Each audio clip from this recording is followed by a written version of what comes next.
And welcome back to another episode of Shovick Sports Shit. I'm Cory. And I'm Austin. We do have some sports hits this week, so we'll dive into those. Number 3, we'll start with the little one. Tanner Scott, Dodgers agreed to a 4-year, $72 million deal. This was yesterday morning. Dodgers just keep dodgering, and no other team really doing anything to really compete with that. Because then going into number 2 would be Dodgers sign Roki Sasaki, 23-year-old. I didn't really quite see much on that. I think it was like a 6.5 signing bonus just because it's an international signing. So that might help a little bit, but either way, Dodgers just continue to win the offseason. Yeah, the Sasaki thing, that's not too much. They didn't win by being able to pay the most. Actually, there's a handful of teams that could have paid Sasaki more. That was a Sasaki choice. It's just annoying that he chose the Dodgers. The Tanner Scott one, that not a lot of teams can or will fork out that kind of money for an arm, like a bullpen arm like that. I might be a little salty just because everything I saw was Cubs were the second place team on Tanner Scott. I wouldn't have wanted to pay that kind of money for a bullpen arm. There's a fine line. I would pay that kind of money for a bullpen arm. Tanner Scott's just not the arm I would.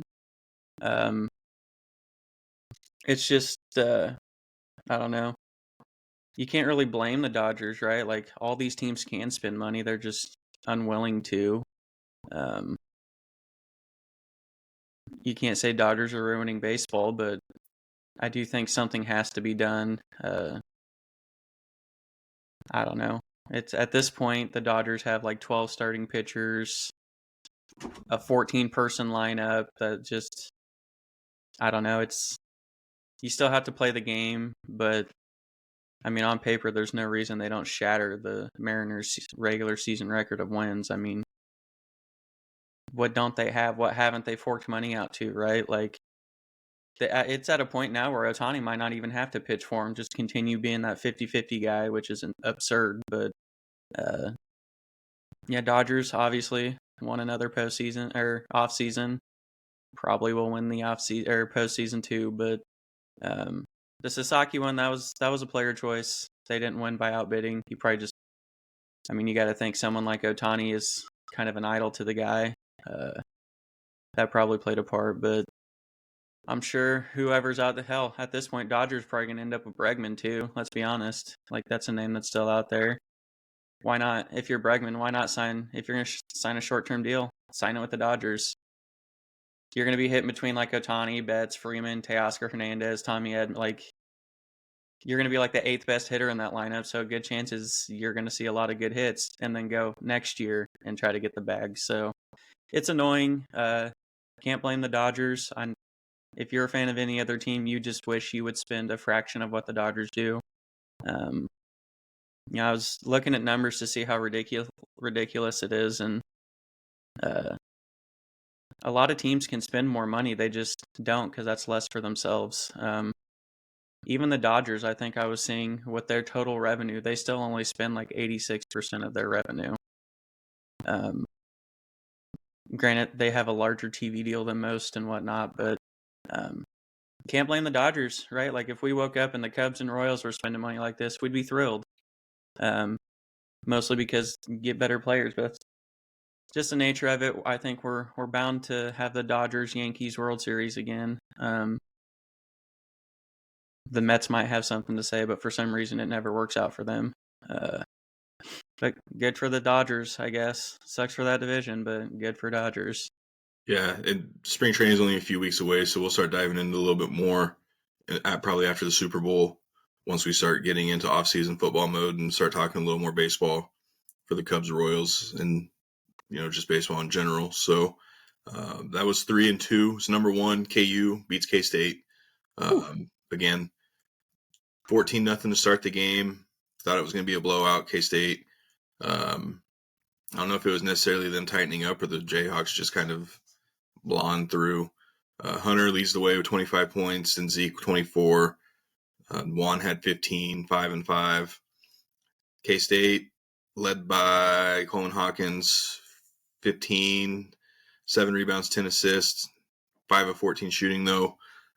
In the end, it kind of was just a little too much, just based on what we saw. Not a great showing. It was cool to win, but you're at home, coming off a bad loss to Iowa State, where you kept it close and you were actually able to battle with them a little bit until there towards the end, and they just kind of pulled away. Not too impressed with the team. I mean, they did kind of go on a little run. They're still up there in the top. I think they're 4th in the Big 12 right now. Houston's kind of running away with it as of now. But either way, you beat K-State, another win, and then you get ready to go on the road to TCU this week. Any thoughts on the Jayhawks? Yeah, I mean, it's a good win. The way it started out was huge, obviously, because I think after that start, they kind of played minus basketball, or even, I would say, but not bad. I think that wasn't, we looked, obviously, it's a first game without KJ trying to figure it out, which unfortunately he would have been the guy guarding Coleman Hawkins. The two people who tried in his absence, either way, it was a mismatch. We put Store on him, a little undersized. You put Badunga on him, a little too slow. I think that's the main reason. And don't get me, Coleman Hawkins is a good dude. I mean, he stuffed the stat sheet that night. I mean, points, rebounds, assists. I mean, he was doing everything. So, I mean, it's not taken away from him, but I think the game would have been a little different if KJ was the one guarding him.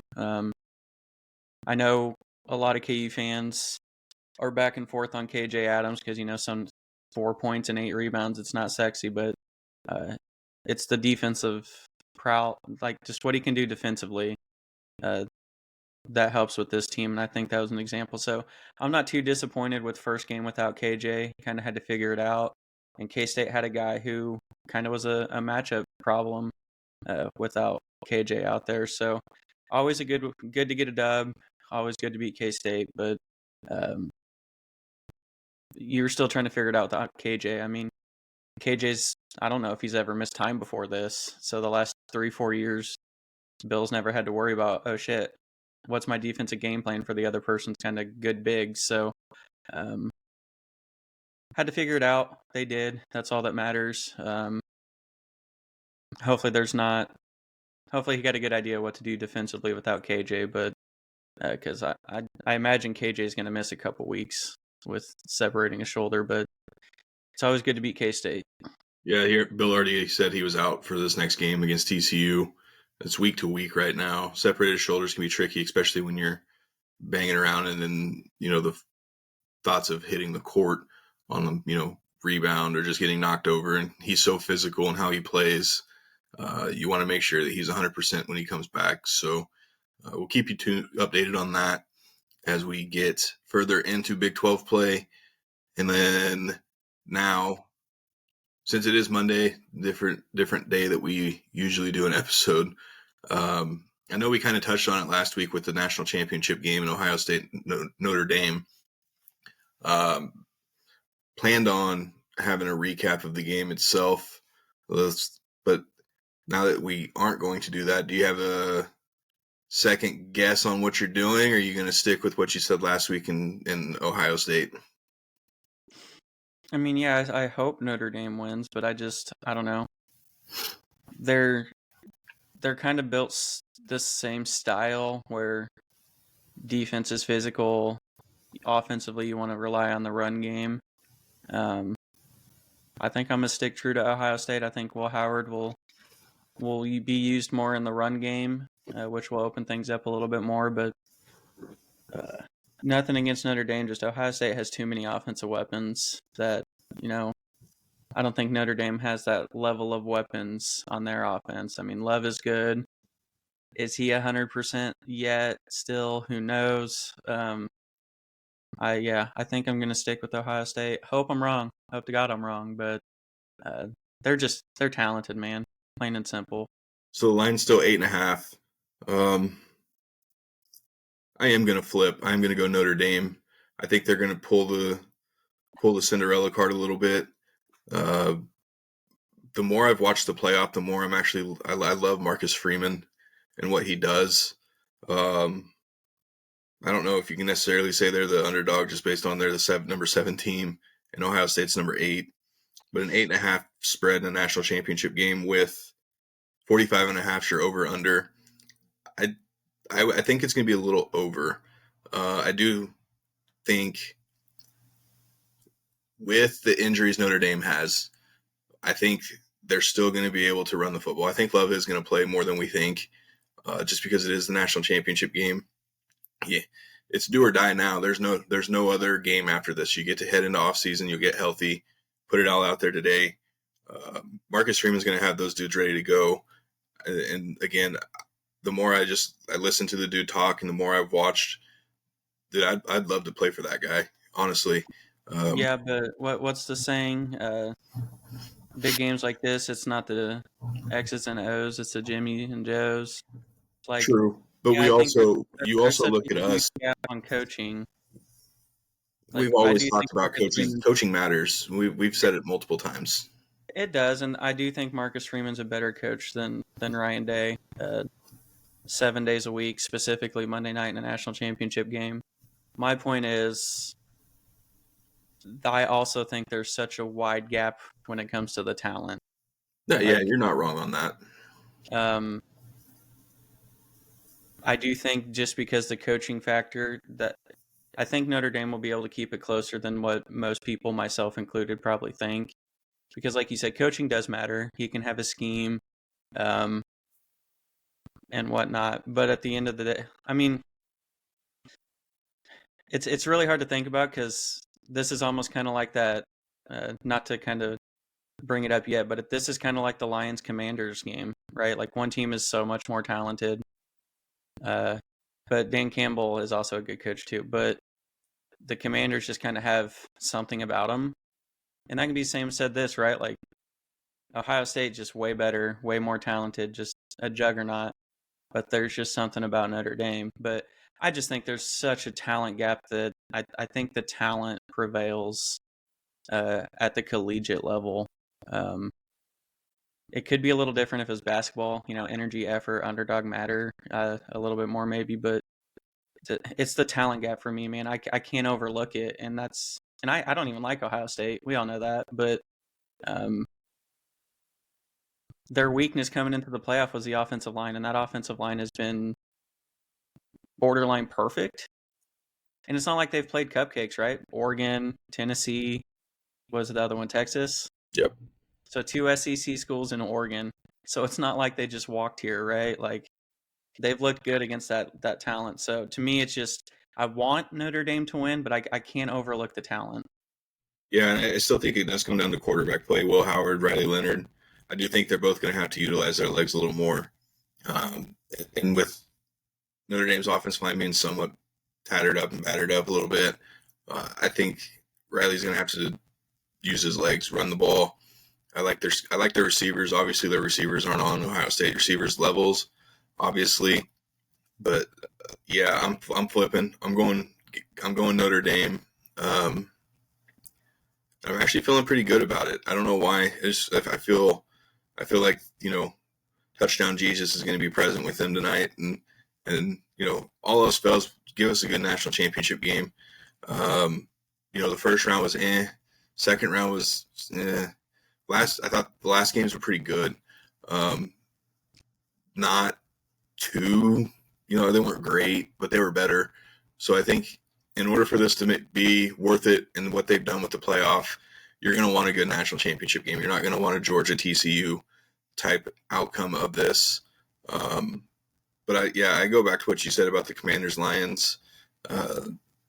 Yes, I guess you could look at Notre Dame as being the Commanders, even though again they're the higher seed here. But again, 8.5 still a pretty big spread for a national championship game.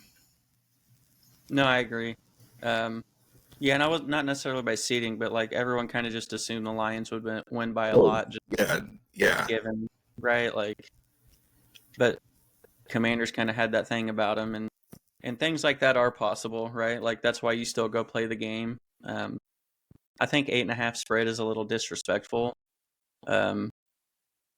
because Notre Dame's defense is good. If anything, like this could be a defensive just like slobber knocker and a close game, right? But like it has the potential to be Ohio State by a lot, just given their talent. But I think for a national championship game, like at this point, whether you believe Notre Dame should be there or not, they're there.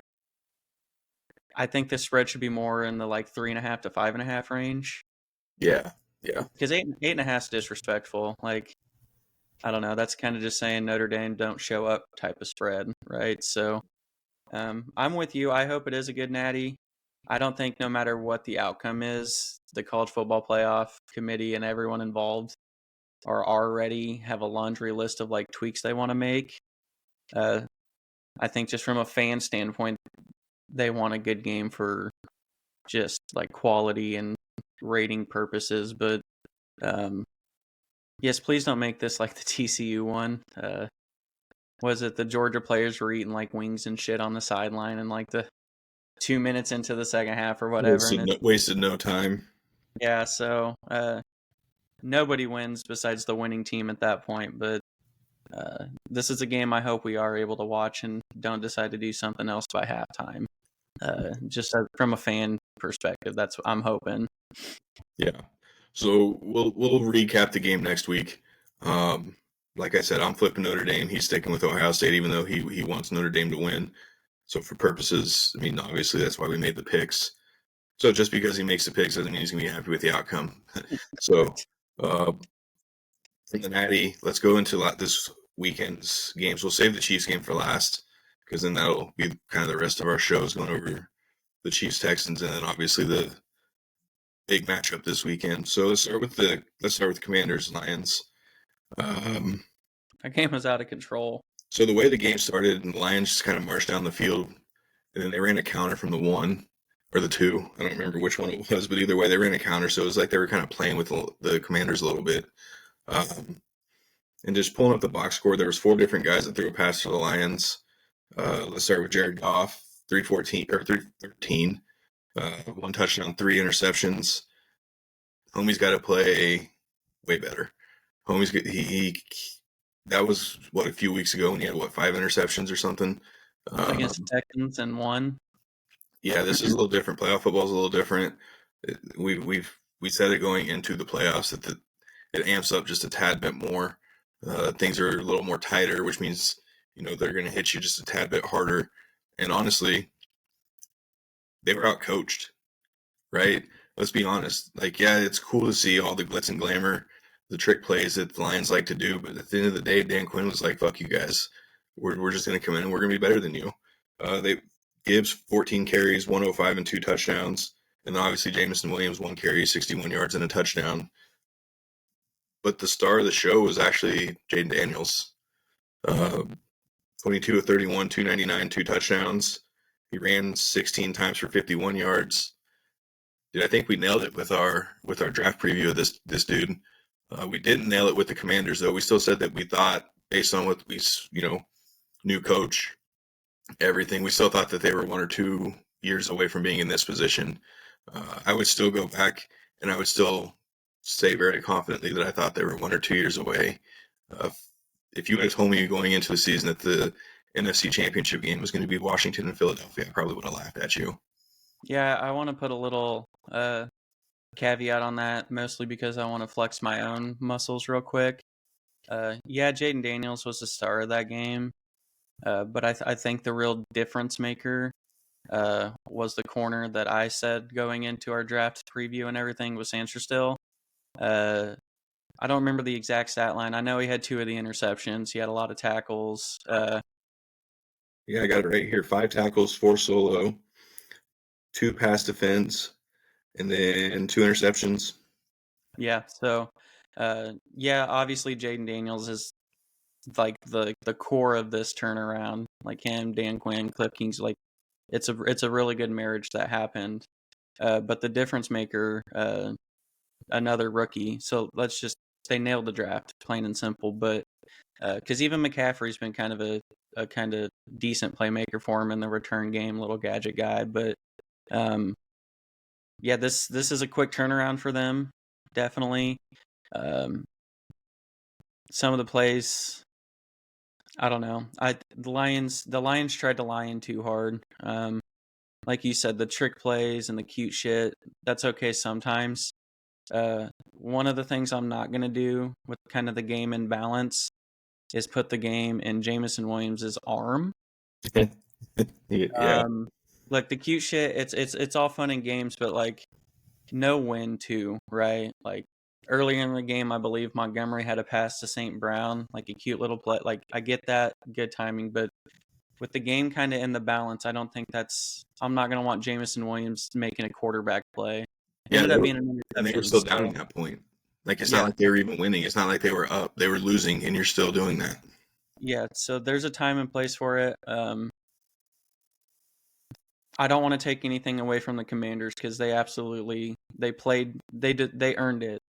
But the Lions shot themselves in the foot too many times. I think you're going to hear us say this throughout a few of these like breakdowns of games this weekend. I'm not saying the Lions lost it.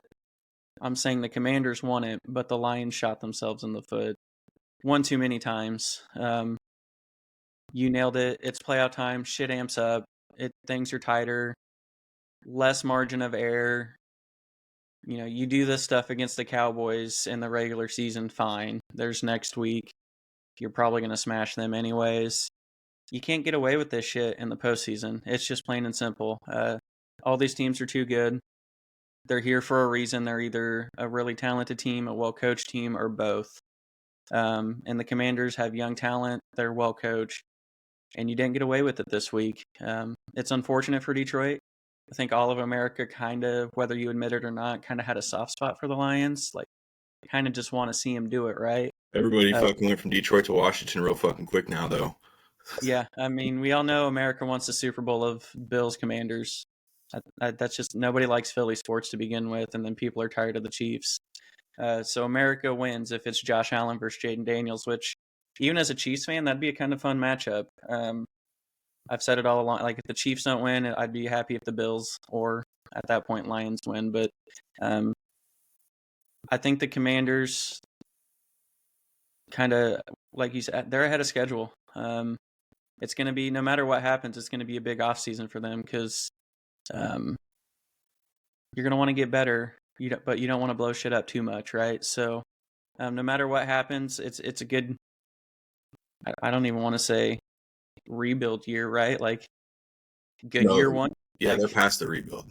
Yeah, I don't even know what the word would be for it because like typically with a rookie quarterback, you have that like we talked about going into the season, that like 1, 2, 3 years of like rebuild foundation type shit, and the Commanders were like, nope. All that change happens year one. So good for them.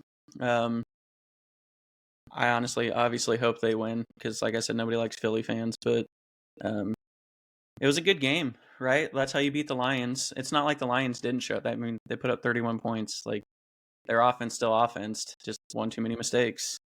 Yeah, and we're true KU fans. True KU fans. I want everyone to know that.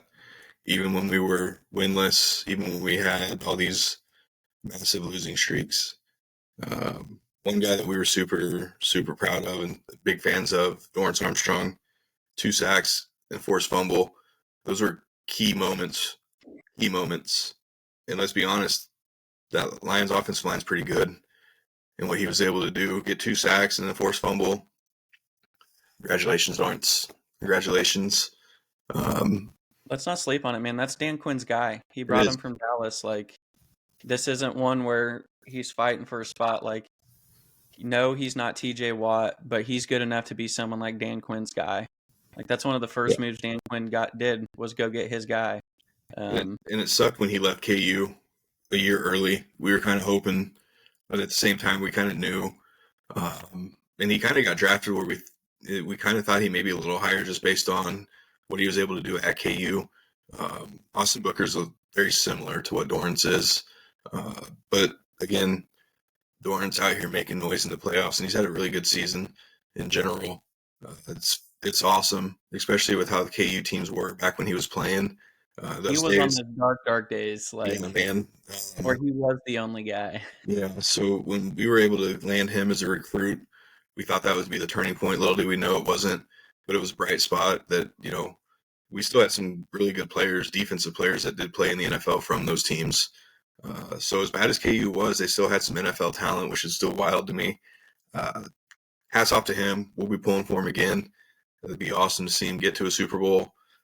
And I'm at the point now where I don't care who wins other than Kansas City, obviously. So I'm rooting for whoever. But at the end of the day, it's a KU player, and we will always show KU players love on this channel. So Dorrance, 2 sacks, go get another one. Let's move on. So that was kind of the game everyone thought was going to be, I don't know, over before it even really technically started. Commander shut that down real quick. Let's move on to let's go to yesterday. Another game that could have easily went 2 different ways. The Eagles kind of jumped out. It was kind of Saquon, I'm running out of words to say what he's doing. I think they said he's the only player to have four touchdowns against one team that's over 60 yards. So again, he did that to him a few weeks ago when they played in LA. And then obviously he did it to him again yesterday. 22-28, Eagles win. But the Rams made it probably closer than what Philly fans were hoping. Yeah, that one kind of really wanted the Rams to pull it out since that was kind of my sleeper Super Bowl team. I think they proved that not too far off. I mean, kind of the two play. Well, I still you can't let Saquon go untouched like that. But that long first touchdown by Hurts. 44 I think that one kind of set the tone, and they were just kind of trying to reel back from that the whole time and just couldn't quite get over the hump. But it was a good game. They were there till the end. I mean, they were driving late to get that last touchdown. Didn't quite get there, but that really could have gone either way. I think that early touchdown by Hurts, though, kind of just set the tone.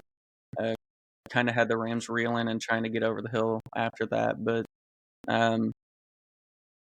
Eagles are, as much as I don't like them, they're kind of the same tier of the Chiefs where they're kind of experienced at this point, where you just find ways to win, and that's what they did. It was a good game. They both played in the weather, so nobody can use the weather factor. I think the Rams did just fine. Sucks that they lost, but we get a whole NFC East Championship game from it.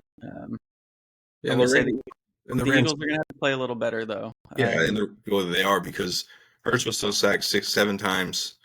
But when Saquon's going 26 for 205 and 2 touchdowns, then you have Hurts 7 for 70 and a touchdown.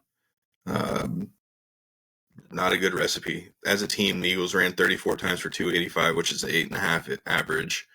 And then when you look at the Rams, they only ran 21 times for 111, 5.5. Stafford still threw for 324 and 2 touchdowns.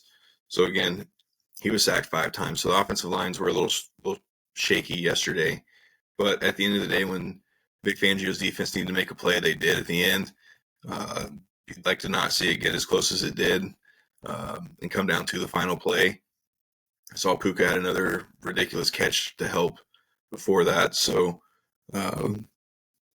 NFC Championship game, like you said, it's an NFC East matchup. Philly, Washington, they're very familiar with each other.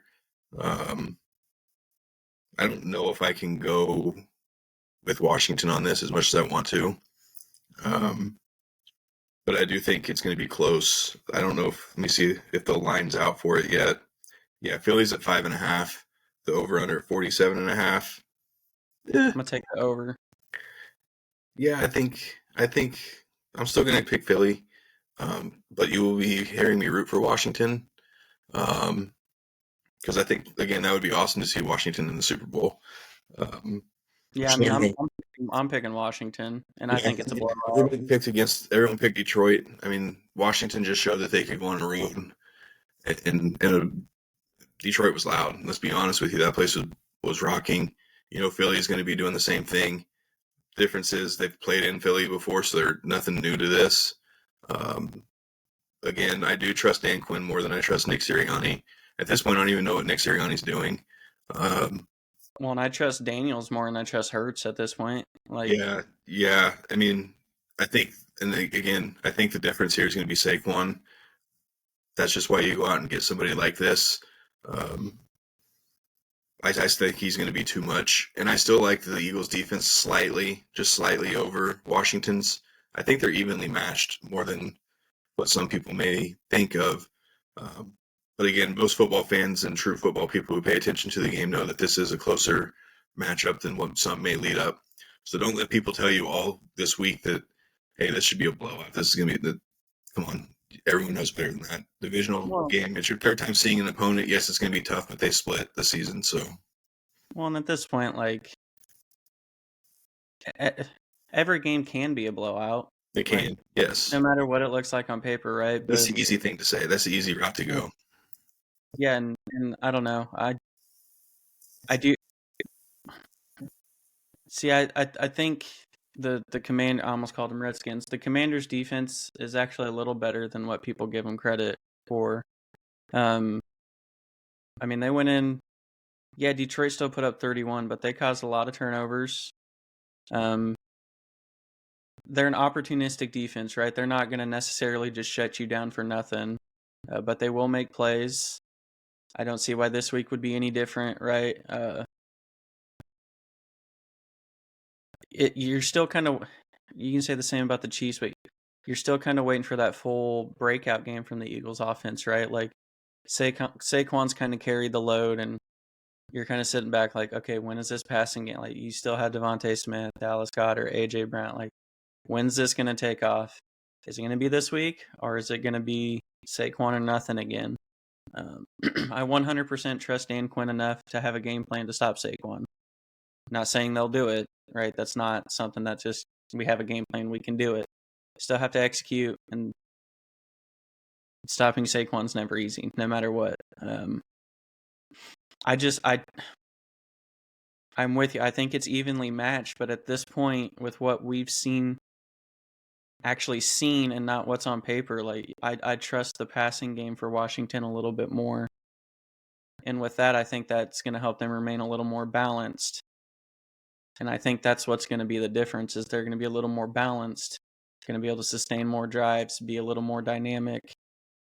Eagles can be, we just haven't really seen it. So with that possibility always out there, but I think the Commanders being able to stay balanced, they're playing with house money, and those teams are dangerous, right? Like nobody expects you to be in the playoffs. Nobody expects you to win a playoff game. Nobody expects you to win in Detroit. At this point, you've already exceeded, right? So, I don't know. I don't want to say Commanders win easily, because I don't think any of these games are going to be like that. But I think the Commanders are going to control that game, as much as people don't think so, and the line shows. But I see them staying in control, and partially that's going to what we just saw against the Rams, right? Like Eagles didn't dominate it, they didn't run away with it, and I kind of expect the same this week. Yeah, no, it should be a good game. I'm actually expecting both the championship games to be fairly even. Let's move over to the AFC, and we'll go to the game that lived up to everything we thought it would. Buffalo, Baltimore. Shitty conditions, weather condition wise. It didn't even look like snow. It looked like little ice pellets. And it looked like every time they were sliding, the field was just completely frozen with ice. But at the end of the day, Buffalo pulls this one out. Josh Allen, again, the recipe for them the last few weeks has been run the ball more than they've thrown. Last night they ran the ball 36 times for 147, which was a 4 average. Josh Allen was 16 of 22 for 126, only sacked once. So again, that's their recipe. I'll get into this here shortly. But then you look over the other side. So we just said Saquon was a huge reason why Philly is what they are. Derrick Henry, 16 carries, 84 yards, and a touchdown. What is wrong with what we're getting ready to say right now? What do you think we're getting ready to say right now? Well, I know there's no reason he should have less than 25 carries. I don't know, man. Like, there's just so much that could be said about this. Because if he And we plays more down, I mean, I don't think that shouldn't play into it because he's still your best weapon. Him and Lamar running the read option, zone reads, that should have been still in the play. one and they rode Derrick Henry to get back into the game. That big boy drive they came out with, Yep. and they just pounded the rock, and then kind of got away from it after that drive. You could go with the turnovers, right? That's going to limit the amount of plays you have. They had a few bad ones.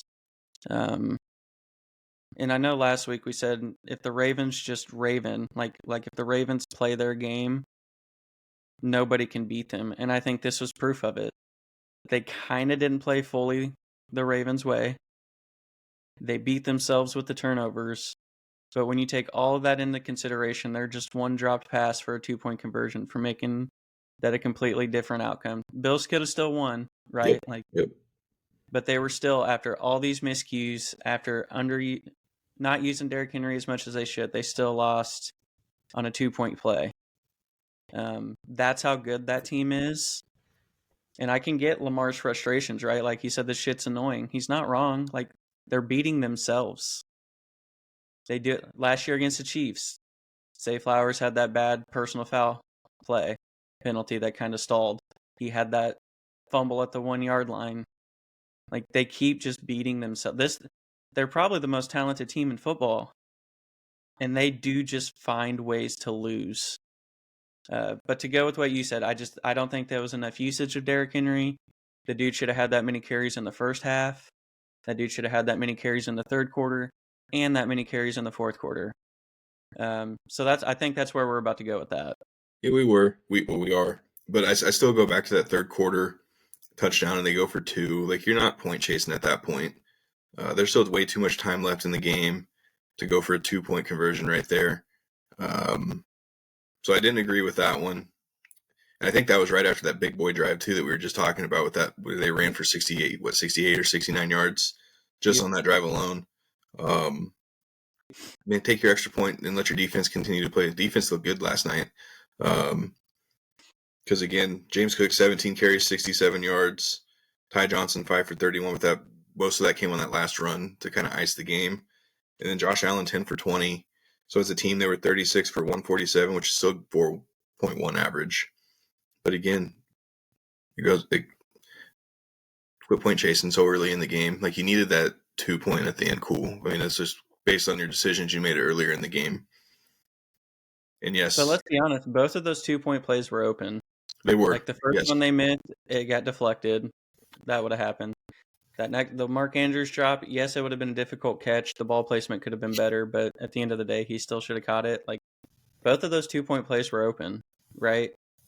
The first one, the Bills made the play to deflect it. The next one, just a little off. And it's playoffs. We've said it before. You can't be a little off. Everything matters.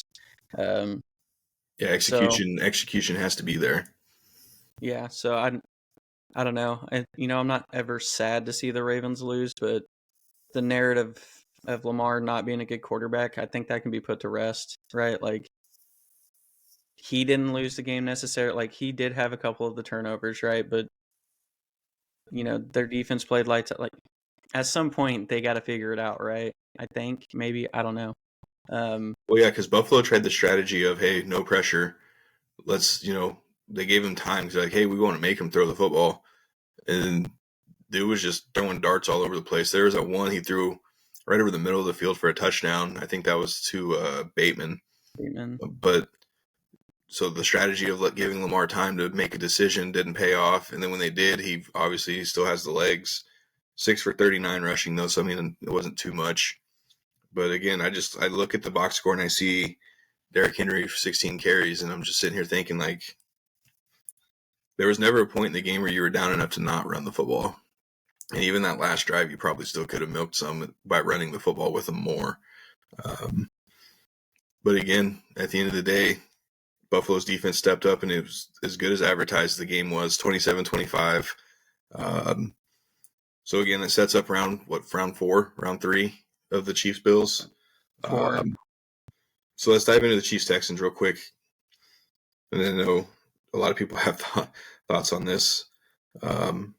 We're not going to even talk about it. We're not even going to talk about the penalties that everyone's talking about. That's not what we're going to do. Texans did play good enough to win the game, but at the end of the day, poor decision making on some play calls, and then C.J. Stroud kind of there on that fourth. I think it was 4th and 10. That kind of iced it up a little bit.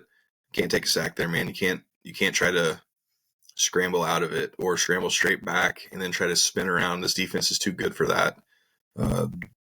We will give your boy George his flowers, 3 sacks. But Felix actually, that's the guy that I'm going to highlight here. Defensive line overall played really well. So we know that. But Felix made some big plays in crucial moments. Obviously none bigger than the George sack, obviously, but still, that's a good sign to see a first-round guy coming into the game in a playoff game, not being too rattled, not being too shaken up. But at the end of the day, C.J. Stroud, you can't take 8 sacks. But again, I think about the third quarter, Spags had enough of what C.J. Stroud was able to do. And you could definitely tell he amped up that pressure in the third quarter, which no one's surprised. If you've watched Chiefs games, no one's surprised. But at the end, I still think they could have done some better play calling to get the ball out quicker. They kind of quit going over the middle of the field for some reason, though those were mostly open. So again, Texans had their chances, but you can talk about the penalties, you can talk about whatever, but you lost by 9, 2 extra points or 2 field goals and an extra point. Either way, you had your chances. Yeah, and I mean, you can gripe about the penalties all you want, right? Everyone's just going to call out the ones that fit the narrative. But, if we had the time in the film, we could go through and probably talk about 10 missed calls or bad calls for both teams going either way. I'm sticking with the narrative. Officiating's bad for all teams, all games at every level. That's as much as I'll speak on it. But I think you're right. You're not going to win many games. You get sacked 8 times. You're in the playoffs now. All 3 phases matter. You can't leave 7 points on the field just from your field goal unit. And it doesn't even stop there, right? Like, opening kick of the game, you let it go like 60, 70 yards. You add on the penalty. Like, that's some of the main reasons you outgained the Chiefs were because the special teams let the Chiefs. I mean, you missed that 55-yarder. Chiefs had that short field to turn around on. Chiefs went 3 and out on that kick return and got a field goal. So, like, that's already 2 things we're talking about short fields for the Chiefs. They capitalized on those, and the Texans didn't. All 3 phases matter. Chiefs outplayed them in all 3 phases. Texans defense is real, right? Like, they are good. They're really good.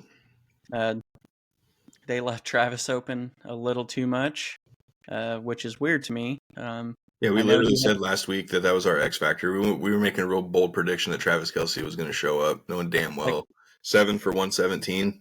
Okay. Yeah, and I know he's been a little rough in the regular season or didn't quite look the same, but like, it's postseason now. Yeah, he didn't necessarily look quick, but he had a little more shift to him. So leaving him open doesn't help. But I mean, at the end of the day, you can't give up 8 sacks. You can't miss 3 total field goals. You can't give big kick returns. Even Tommy Townsend, just to round out the special teams, had that like 30-yard punt. So you can talk about the officiating. You can talk about, well, Texans outgained the Chiefs, so the only reason Chiefs won was the refs. Like, that's not the case. Like, you continuously gave Chiefs short fields, and on those times you did, Chiefs scored points. That's just what championship teams do.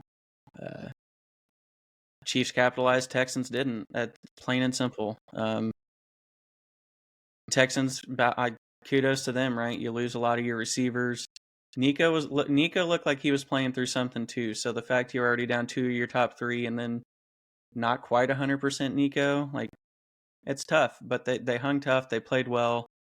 But Chiefs do what they always do. They capitalized. They owned the fourth quarter. They made plays when the plays needed to be made, and just trust that the other team would kind of just not be able to overcome it. Spags, you're right. Kind of warmed up to his play calling. I think they said at one point in that second half was he ran 5 or 6 straight just exotic blitzes, 5 straight plays. That's just what Spags does. Whether you like it or not, both teams have to play with the officiating. You know, you can point to total yardage differences and just be like, Texans are better. Whatever you want. At the end of the day, Chiefs won. They made the plays when plays needed to be made. Plain and simple. Yeah, so let's move into the AFC Championship game, and this kind of wrap up what we're talking about as far as playoffs go. So around this time last year, we were starting in podcasts. I do remember that because I remember talking about the Ravens. And what I had said then, I'm going to say still to the Bills now. Every game that you've had a little unbalanced offense of running the football more than throwing it, you've been successful. Now, I know the narrative here, and I think you know where I'm going with this, is every single time in the AFC Championship game, no matter who they're playing, Bengals, Bills, or the Ravens, even the Super Bowl, when I begged Kyle Shanahan to run the football, I'm still sitting here today saying, Buffalo, Sean McDermott, run the football. Keep Patrick Mahomes off the field. I said it a couple weeks ago when Denver playing Buffalo. Hey, your best offense or your best defense is your offense. Because, again, yes, the Chiefs didn't run the football very well yesterday. I think it was 22 carries for 50 yards, but I think Ariza had an 18-yard loss or counted towards an 18-yard loss. So still not a good running day, even if you take out that minus 18 from Ariza. Don't let Travis get hot or stay hot. You know, Buffalo does match up well with the Chiefs. It's just two teams that, you know, they respect each other. They know but at the same time, there's still a lot more pressure on the Chiefs because they're going for a three-peat. So I don't know if Josh really necessarily needs to play with pressure, but don't have any extra added pressure onto yourself throughout that game. Yeah, and I actually think it's a pretty simple game plan for the Bills to walk away with a win. Obviously, I'm going for the Chiefs. I want the Chiefs to win, but they're a very beatable team. Texans, I don't think they quite had enough to do it.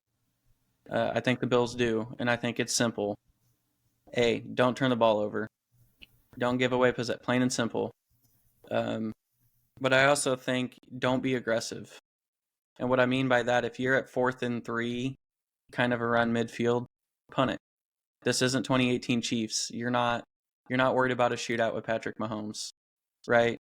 Don't give the Chiefs a chance to get a little momentum on a stop right there, and then give the Chiefs offense a short field. Don't do that. And then the last one is take points. So to go with that, if you're at another 4th and 3 in field goal range, take the field goal.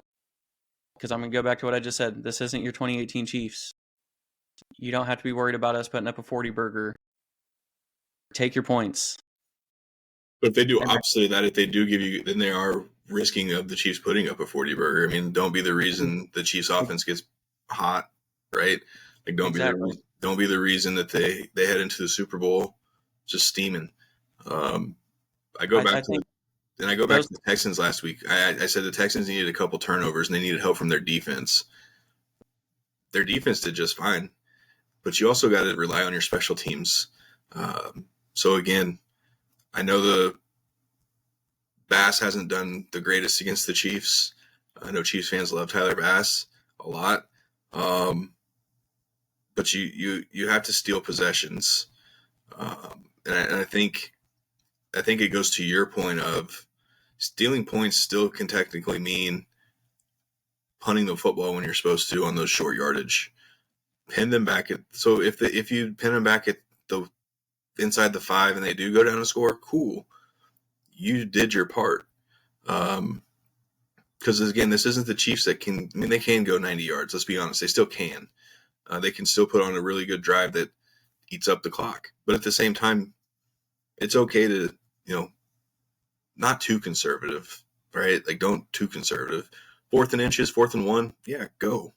4th 2, 4th and 3, it's okay. So, but at the end of the day, I still think the Bills defense is going to have to get they're going to have to steal a couple possessions. See, and I don't even know if they have to do that. if the Bills don't give away anything offensively, that's easy. I don't know. The Bills do have what it takes. A lot of we talk about it a lot of times when teams face the Chiefs. They kind of get out of what they do. They get too cute. They get too aggressive. They try chasing points. The Bills don't have to do that. The Bills are a damn good team, like really good across the board. That's what I'm saying. Don't give them a short field opportunities. Trust your defense. Make the Chiefs go 18 plays down the field. Don't give it to them at the 50-yard line where they just need a first down or two to get Butker in range to get points. Like, I think as long as the Bills' offense and play calling and decision making doesn't give the Chiefs' offense any easy scoring opportunities, I'd actually think it's a pretty, I don't want to say easy win, right? No win is ever going to be easy against this Chiefs team, no matter what. But don't help them at all. I think if the Bills just do those three things, they actually will win. Stay true to who you are. Don't go chasing points. And don't give Chiefs any momentum opportunities by super aggressive play calling. Bills defense is good enough. Bills defense is going to be hard for the Chiefs to do their 12 to 15 play drives on. That's kind of how the Chiefs offense has been this year. Don't give them short fields. Don't chase points. Don't turn it over. And I think you're going to be seeing the Bills in the Super Bowl. Yeah, so we go back to their matchup. Bills won 30-21. Josh Allen threw the ball 40 times, and then they ran the ball as a team 31 for 104. Josh Allen led the way with 12 for 55. I don't like that game plan. I still think you stick to what you've been doing. Chiefs defense is hard to run on, but you got to stick with it. Texans did, and Mixon actually turned out a pretty okay day, 18 for 88. But you got to use James Cook, Johnson, and Davis. You got to use all three of them. I would almost say 10 each. And then when Josh Allen needs to, because on the third downs, that's what's going to happen is he's going to try that. They're going to try that QB trap. They're going to pull the tackles or the guards on, the third. Even if it's like 3rd and 6, 3rd and 7, they still might try to do that. Because, again, he had 12 carries for 55 yards. So, again, both quarterbacks are kind of similar in what they're doing, right? You get those 3rd and 8s or even like the 3rd and 12s and 3rd and 14s with Patrick Mahomes. Teams play too safe, right? And then they leave that whole middle of the field open because they're so enamored with 87 in the middle of the field or, Worthy going down the sideline for a post, and then they just leave the middle of the field open. Teams do that with the Bills too for some reason, but I don't think either one of these D coordinators are going to be that way. I think they're going to have that hopefully mapped out. And that's not to say I do expect both quarterbacks to have at least 2 or 3 big runs. It is what it is, right? That's just what's going to happen. But in order for the Bills to win, I still think you got to use your running backs, all 3 of your running backs, and only in key moments have Josh Allen run the football. Yeah, I think you're going to see a really good defensive game, but you're going to see 2 great quarterbacks make plays here and there. That's just what great quarterbacks do.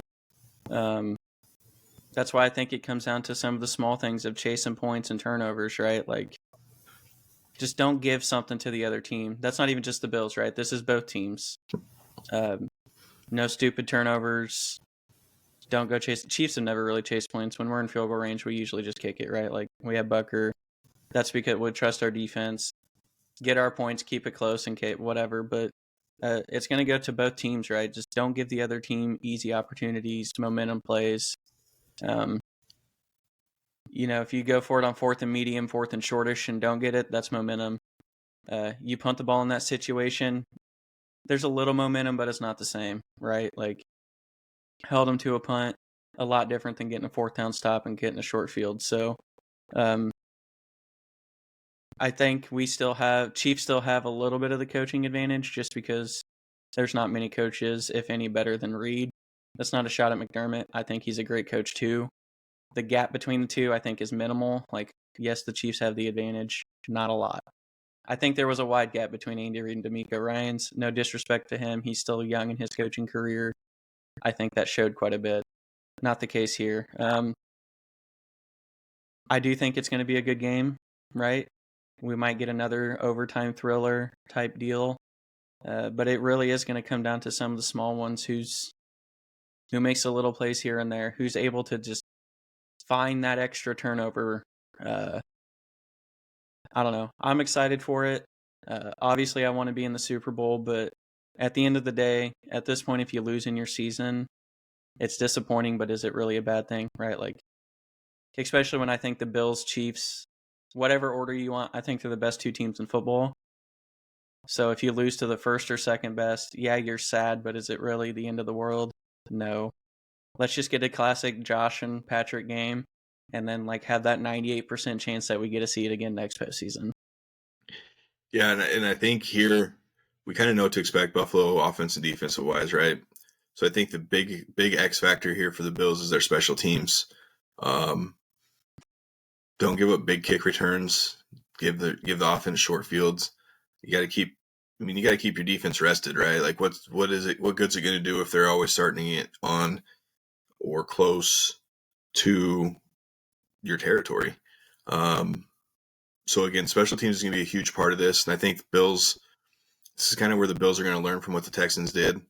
I don't think 55 yards with a 20-mile-an-hour wind, they're going to be smarter than that, because obviously the right move there for the Texans is just punt it.